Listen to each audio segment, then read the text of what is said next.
Who doesn't know the legendary King Arthur, the sword Excalibur, the Knights of the Round Table, Guinevere, the sorcerer Merlin, or the legendary fortress of Camelot?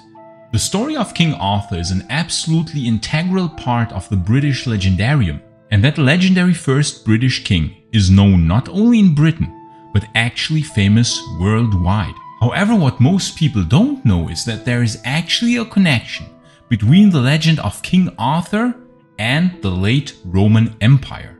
Indeed, if we look at the possible candidates of who King Arthur might have been in reality, quite a few Roman names seem to pop up. So then, was King Arthur a Roman? And if not, what other real characters might have served as the basis for the legend of King Arthur? 1. Lucius Artorius Castus. Lucius Artorius Castus was a centurion who served in the Roman army in Britannia in the late 2nd or early 3rd century, so around the year 200 AD. He supposedly commanded 2 British legions on an expedition against the Armoricans, who lived in modern-day Brittany. There, he was injured and thus forced to retire from the military. Now you will rightfully say, wait, this is far too early. Shouldn't Arthur have lived in the 5th or 6th century AD, so at least 250 years after Artorius? Well, apart from the similarity of the name Artorius to Arthur, there is another interesting connection to Arthur. Some scholars believe that he commanded a unit of Sarmatian cavalry who inspired the Knights of the Round Table. According to the scholar Helmut Nickel, this Sarmatian unit fought under a red dragon banner, and their descendants were still in Britain in the 5th century. He also identified similarities between the Arthurian legend and traditions associated with the Sarmatians and other people of the Caucasus region. He suggested that the Sarmatians' descendants kept Castus's legacy alive over the centuries and mixed it with their ancestral myths involving magical cauldrons and swords. I personally tend to believe as well that Artorius Castus lived far too early to have been the real King Arthur. However, it is of course possible that certain elements survived the centuries in Britain, and that these elements then found their way centuries later into the legend of King Arthur and mixed with possibly other real existing characters. 2. Ambrosius Aurelianus. According to the early Brythonic monk Gildas, who himself lived from around 490 to 570 AD, there lived in Britain a certain Ambrosius Aurelianus, who was a military commander of the Romano-Britons and who won important victories against the invading Anglo-Saxons. This Ambrosius Aurelianus also appears in the 9th century work Historia Britonum and was later transformed by Geoffrey of Monmouth, a 12th century cleric and writer, into the uncle of King Arthur.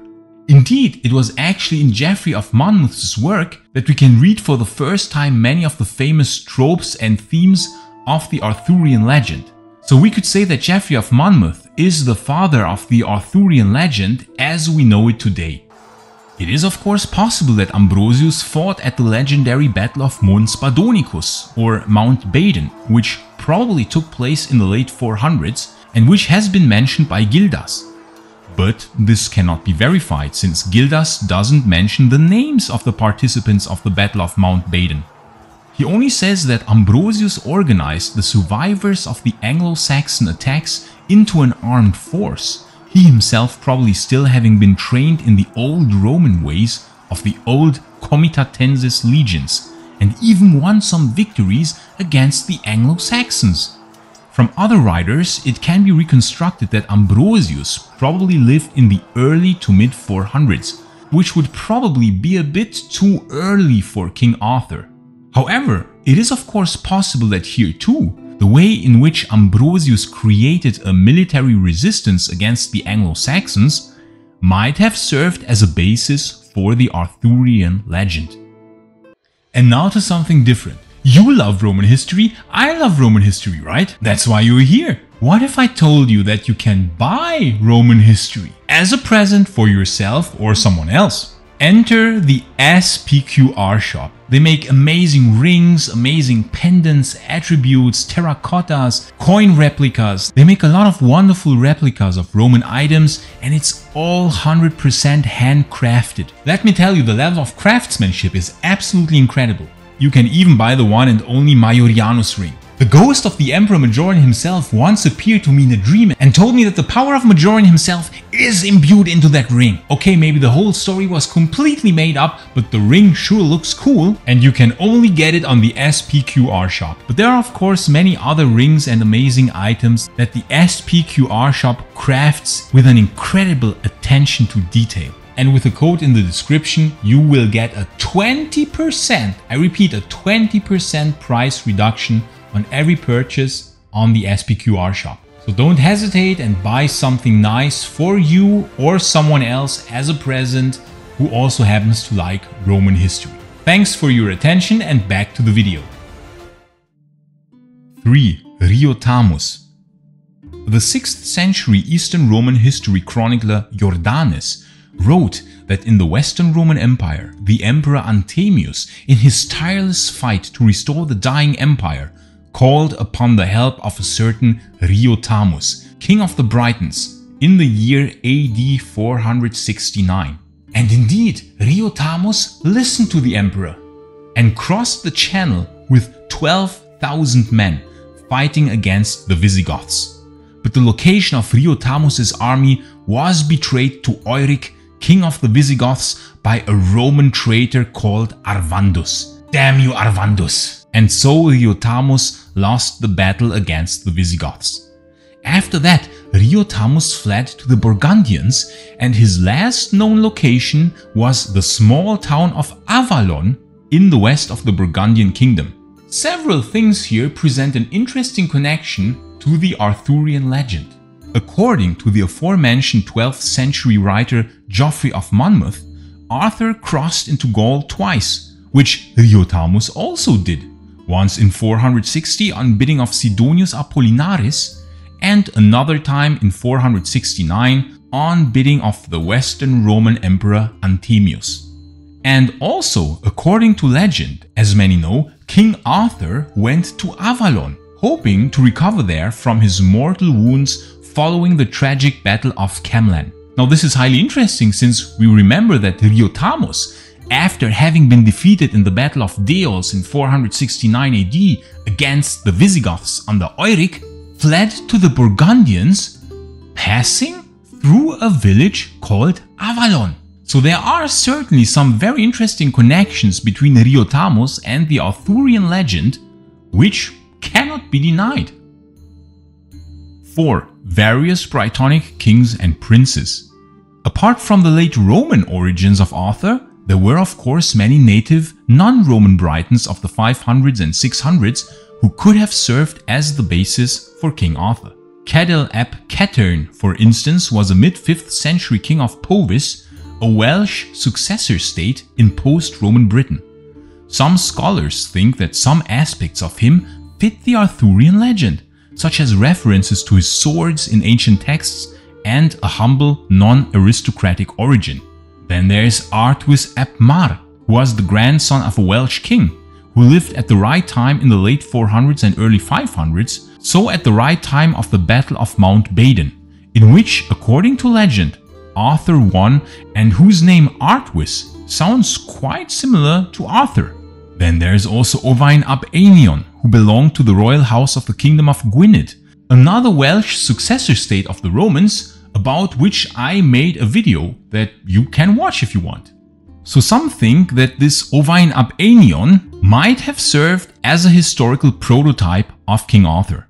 Then there's also Arthur mac Aidan, a king of the proto-Scottish kingdom of Dalriata, who lived in the late 500s and was active between the walls of Hadrian and of Antoninus. But he lived too late to have been at the Battle of Mons Badonicus, and so he might possibly only have contributed some elements of the Arthurian legend.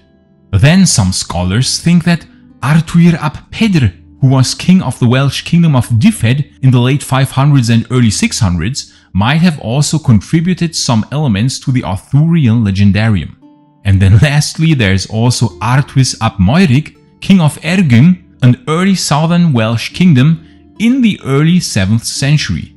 He lived too late as well, but he also might have contributed some aspects to the Arthurian legend.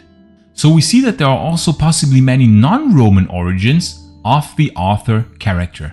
Now, a very interesting theory that has been brought to my attention by one of our Sol Invictus Patreons, shout out to Autari Drake. Indeed, as a Sol Invictus supporter, you can suggest video topics and have a much greater influence on the videos themselves, and I will also video chat with you personally, just as a side note. So his theory is, get this, that the Lombard king Autari seems to have shared many similarities with the Arthur of the British Legendarium.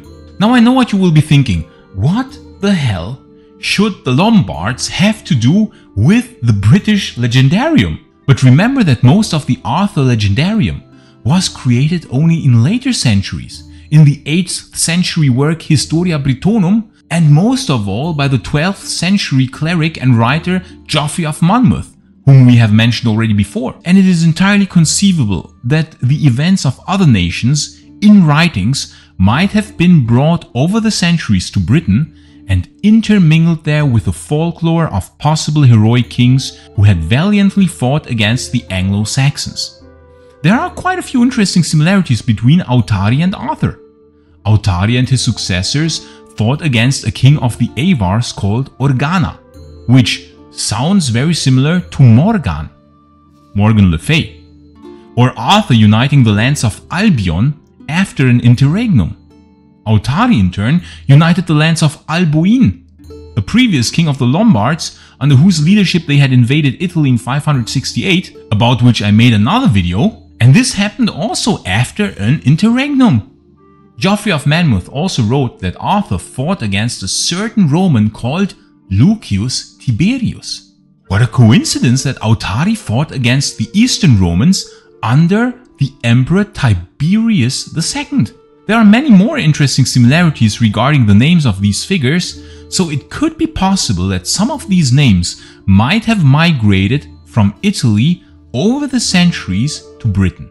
So Geoffrey of Monmouth might have been inspired by these events that took place a long time ago in a faraway country. So who then was King Arthur? We have so many different possibilities now. Well, Arthur might have been a king of the Britons or indeed a Roman military commander, and some historical facts might have been intermingled with inventions or might even have been inspired by events that took place elsewhere outside of Britain. Such tales might then have been picked up much later by Geoffrey of Monmouth and mixed up with a real historical figure that really might have fought against the Anglo-Saxons in Britain in the late 400s AD. The beautiful thing is that we'll probably never know, and even 100 years probably still new theories will be brought forward of who the real King Arthur really was. But in reality, it might have been one or possibly multiple real existing characters, late Roman military commanders, early Brythonic kings, and then this got mixed up wonderfully in the course of many centuries, and many other ingredients were mixed in over the centuries, especially by Geoffrey of Monmouth, and then came out many centuries later, after the real King Arthur or King Arthurs lived, the legend that we all know and love. And please like and subscribe if you don't want to miss any videos on the fascinating era of the late Roman Empire. And please consider supporting this channel via Patreon or via a YouTube membership, because your support is really what makes this channel possible. You would have my utmost gratitude. I would like to thank everyone who is supporting Maiorianus in any form, be it through Patreon, YouTube membership, or through a PayPal donation. Thank you for supporting Maiorianus so that we can keep this a channel about late Roman history. And if you want to learn more about the fascinating kingdom of Gwynedd, you can watch this video here in the upper right corner. But if you want to learn more about how life in Britain might have been after the Roman army left, you can watch the other video in the lower right corner. I say thanks again to all friends of Roman history, gratias tibiago and bene valete.